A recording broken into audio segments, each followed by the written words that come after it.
Hello everybody and welcome to the channel. In this video, I'm picking up where we left off last time discussing Cardi B's defamation lawsuit against the vlogger Tasha K. If you didn't see that video, you'll definitely want to have a look at it. I'll have it in the description or at the end. And as we know, Cardi B and her legal team, the plaintiffs, have rested their case against the defendant, Tasha K. Tasha K, the vlogger. Cardi has taken the stand in Atlanta in the federal court in a case where she didn't actually need to take the stand, but she did so because she wanted to share her testimony, like we do in church, y'all. And with her testimony, Cardi B shook up the courtroom, people, moving the judge and the jury with her emotional testimony, sharing with the court about how the vlogger Tasha K, how her basically attacks with her videos have affected the rap star's life and her brand. This is what she's alleging. I mean, Cardi B is not gonna go broke over this, but for sure this is not good for business. Got a wardrobe malfunction. And the tears did flow in the courtroom. The tears flow. This is reported by journalist Dennis Byron. He shared with us how Cardi B has shared testimony about having suicidal thoughts for the first time in her life.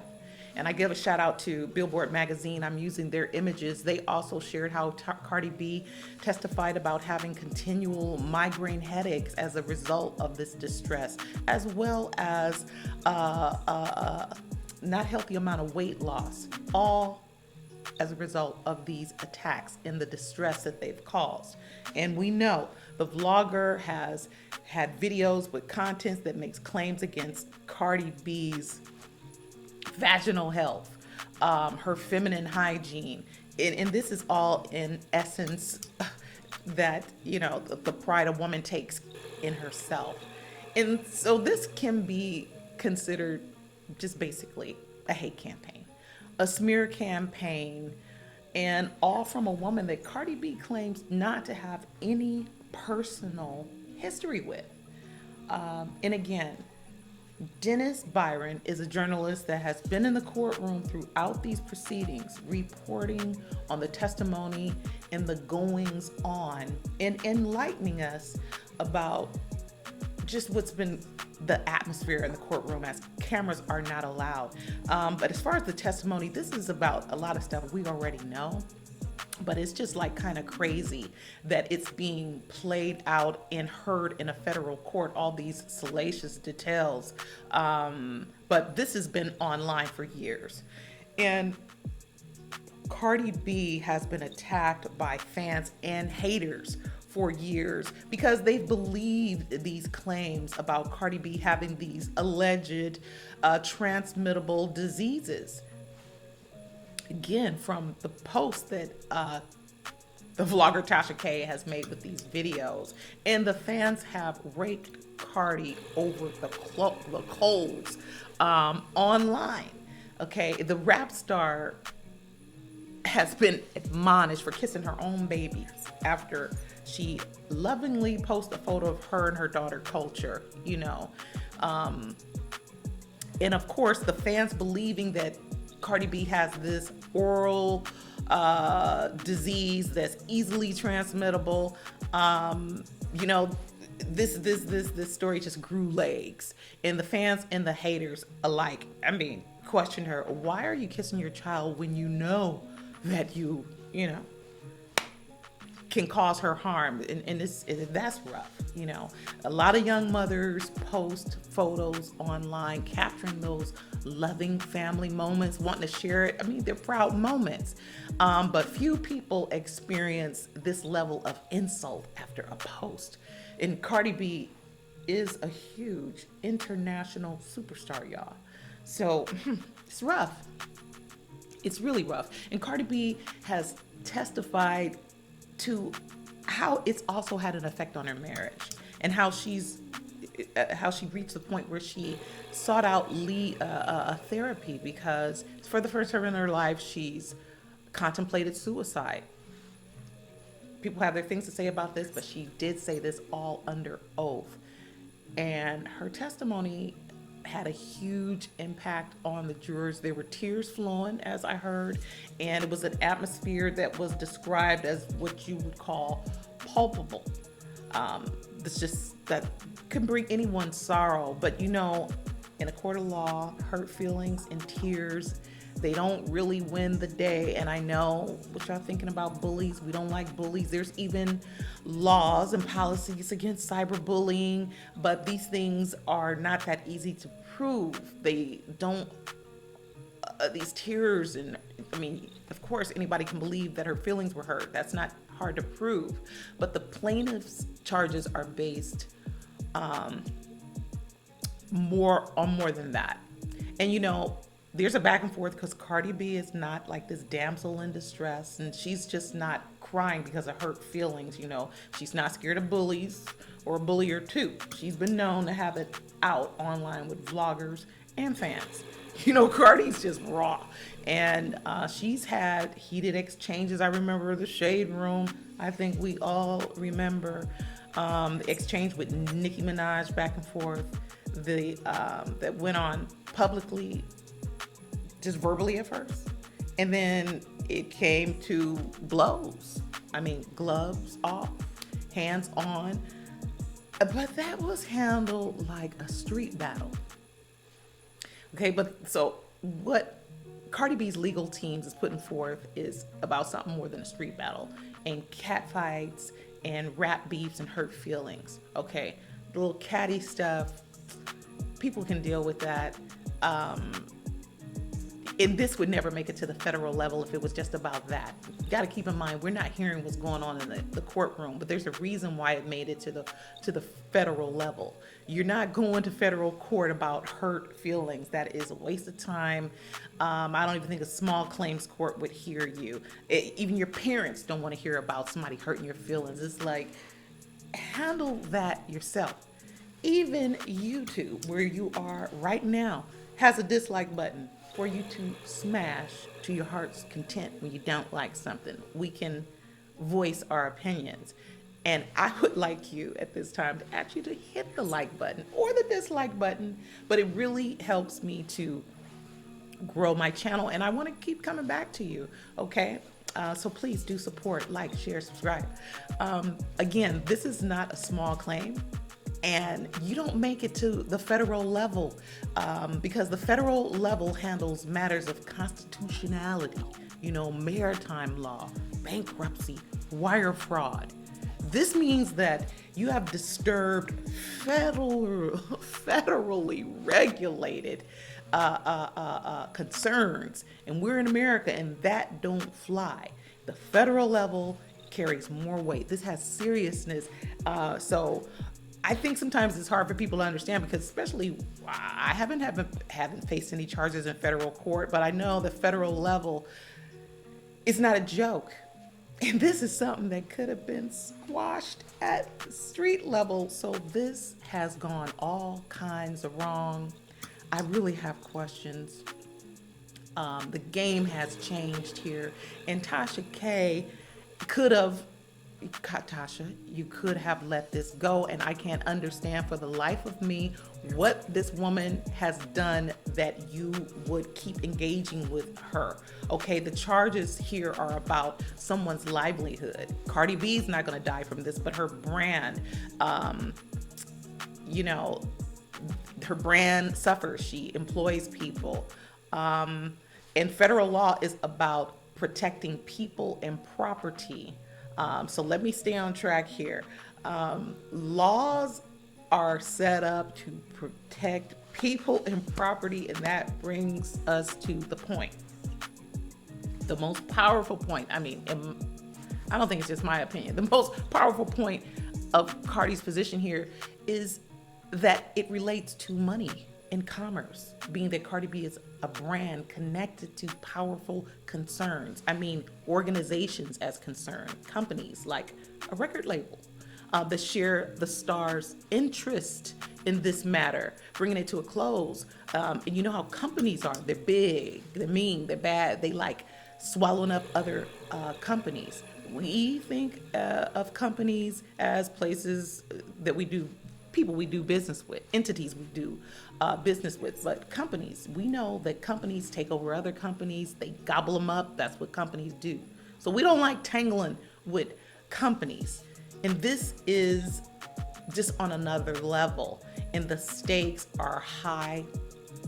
And for sure, Cardi's record label or any other companies that deal with Cardi, any of her business ventures or people that she does business with want to see this settled, squashed hard, because Cardi's a sex symbol.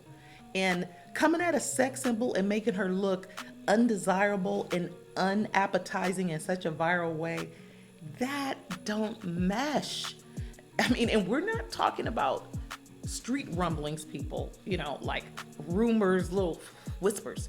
This is loud, and it's carried beyond the online world into all kind of demographics across generations, to people that aren't even Cardi B or Tasha K fans.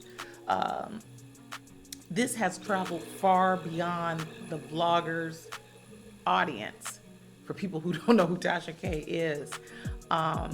With these claims that have been made in her videos about Cardi B's intimate feminine health pertaining to disease. Okay, herpes, I'm saying it. Amongst other things. Talking about somebody's, I mean, like a battery of videos. And the fact that she could, as a brand, pass these transmittable diseases to, think about it, rappers get movie roles, and at least she does videos with co-stars. And it's besides the point to mention her husband and her children. This is what you accuse the star of when you make these kind of claims. But you know, maybe they were just, you know, talking mess, and this got out of hand. But with Tasha K not agreeing to remove the videos because she would be responsible for, Cardi B would have had this squash. If Cardi B could have hit the delete button, it would be over with. Cardi B would say, delete, squash, get me off your mind. Just, we ain't got to be cool. Just don't mess with me. But Tasha K continued to upload videos despite the cease and desist demands, in just such a volume, the sheer volume of videos targeted at Cardi B's health. Even videos where Cardi B was not the topic. Cardi B's name would enter into a lot of these videos. Just a battery of over 50 videos. I think it's like 80. It's a lot. And you're talking about a pop figure.